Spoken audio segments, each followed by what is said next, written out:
Hello everyone. In this video, I will show you how to enable the Receive Gift feature on TikTok.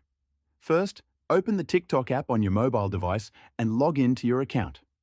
Once you're logged in, tap on your profile icon located at the bottom right corner of the screen. In your profile section, tap on the small icon at the top and select TikTok Studio.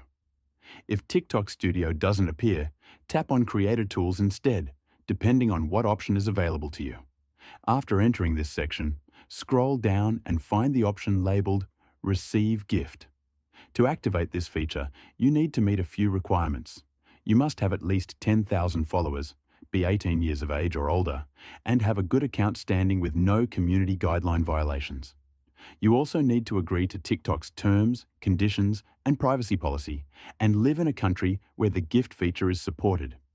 If you want to receive gifts during live streams, you only need 1,000 followers.